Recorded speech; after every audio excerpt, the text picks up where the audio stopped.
Selamat pagi untuk semua umat Tuhan yang diberkati. Pagi ini kembali kita akan mendengarkan renungan firman Tuhan yang saya beri judul Tuhan Heran. Dua hal yang membuat Tuhan heran. Yang pertama, Markus pasal 6 ayat yang pertama sampai ayat yang ke-6a saya bacakan. Kemudian Yesus berangkat dari situ dan tiba di tempat asalnya, sedang murid-muridnya mengikuti dia.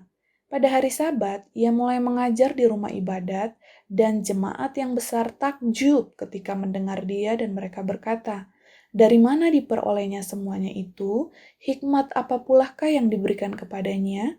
Dan mujizat-mujizat yang demikian bagaimanakah dapat diadakan oleh tangannya? Bukankah ia ini tukang kayu, anak Maria, saudara Yakobus, Yoses, Yudas, dan Simon? Dan bukankah saudara-saudaranya yang perempuan ada bersama kita?" Lalu mereka kecewa dan menolak dia. Maka Yesus berkata kepada mereka, "Seorang nabi dihormati di mana-mana kecuali di tempat asalnya sendiri, di antara kaum keluarganya dan di rumahnya. Ia tidak dapat mengadakan satu mujizat pun di sana kecuali menyembuhkan beberapa orang sakit dengan meletakkan tangannya atas mereka." Ia merasa heran atas ketidakpercayaan mereka. Hal yang pertama yang membuat Tuhan heran adalah Tuhan heran karena orang yang percaya Tuhan, melihat mujizat Tuhan, dan selalu mendengar firman Tuhan, tapi tetap tidak percaya. Sifat orang yang mengherankan Tuhan atau orang percaya yang tidak percaya, yang pertama mencurigai, yang kedua meremehkan, yang ketiga menolak. Sekali lagi, sifat orang yang mengherankan Tuhan, mencurigai, meremehkan, menolak. Markus pasal 6 ayat 2 sampai yang ketiga. Akibatnya, Tuhan tidak mau mengadakan mujizat bagi mereka. Markus pasal 6 ayat yang kelima. Kemudian akibat yang kedua adalah alami siksaan lebih dari siksaan Sodom. Nah, pertanyaan yang sering muncul di kalangan orang percaya, mengapa doa saya tidak pernah dijawab? Mengapa saya tidak pernah mengalami mujizat Tuhan? Mengapa pertolongan Tuhan itu terasa sangat lama? Padahal saya sudah sering beribadah, sering mendengarkan firman Tuhan. Umat Tuhan yang diberkati, mari kita coba belajar menilai diri kita sendiri dengan jujur. Jangan-jangan kita ini orang-orang percaya yang memiliki sifat tidak percaya. Awalnya, waktu kita mendengarkan firman Tuhan, kita mulai mencurigai, apakah benar yang dikatakan orang ini? Kemudian kita mulai meremehkan karena melihat latar belakangnya bukan siapa-siapa atau penuh dengan kekurangan.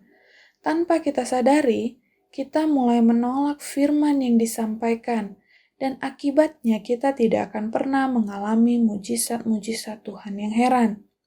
Untuk itu pagi ini, kalau ada di antara kita yang masih seperti ini, ayo bertobat.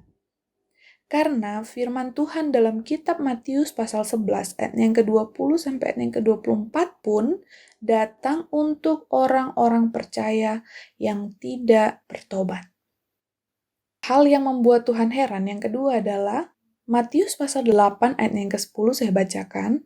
Setelah Yesus mendengar hal itu, heranlah ia dan berkata kepada mereka yang mengikutinya, "Aku berkata kepadamu, iman sebesar ini tidak pernah aku jumpai pada seorang pun di antara orang Israel." Yang kedua adalah Tuhan heran melihat iman orang yang bukan umat Tuhan atau bukan orang percaya. Sifat orang ini, Matius pasal 8 ayat yang ke-5 sampai yang ke-9 saya bacakan.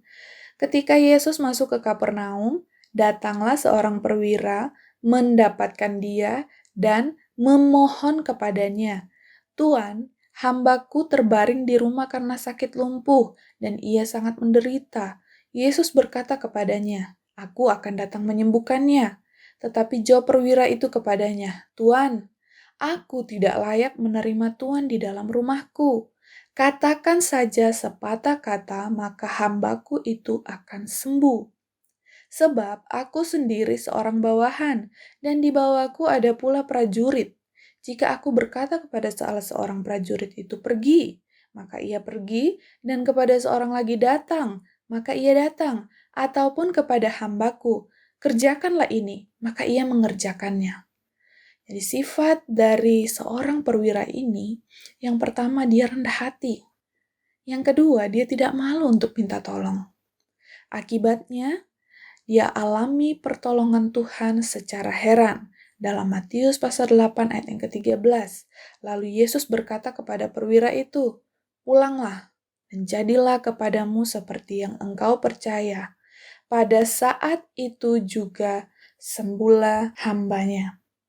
Dari seorang perwira ini kita belajar jabatan yang lebih tinggi, pengetahuan yang lebih tinggi, harta yang lebih banyak dari orang lain tidak seharusnya membuat kita menutup mata akan keberadaan orang di sekitar kita. Kita bisa belajar untuk saling membantu, saling mendoakan, menjadi berguna untuk sama dan orang lain. Jangan sampai kita menjadi orang-orang percaya yang tidak mengalami pertolongan Tuhan secara heran, karena kita tidak banyak menebarkan hal-hal yang baik. Sebagai kesimpulan, jika Tuhan heran atas ketidakpercayaan kita kepada Tuhan, maka Tuhan tidak akan berbuat hal-hal yang heran kepada kita. Yang kedua, jika Tuhan heran melihat iman dan perbuatan baik kita, maka berkat Tuhan yang heran menjadi bagian kita. Yeremia pasal 17 ayat yang ke-7 sebagai ayat yang terakhir, diberkatilah orang yang mengandalkan Tuhan, yang menaruh harapannya pada Tuhan. Kiranya renungan pagi hari ini memberkati kita semua. Tuhan Yesus memberkati, mari sama-sama kita berdoa. Terima kasih Tuhan Yesus untuk firman-Mu yang datang pada kami pagi hari ini. Sepanjang hari ini mampukan kami untuk dapat melakukan firman-Mu, supaya kami diberkati dan bisa menjadi berkat. Berkati seluruh umat-umat-Mu, hamba-hamba-Mu dalam keluarga, pelayanan, dan pekerjaan. Dalam nama Tuhan Yesus, kami siap berjalan bersama-sama dengan Engkau di sepanjang hari ini. Haleluya. Amin.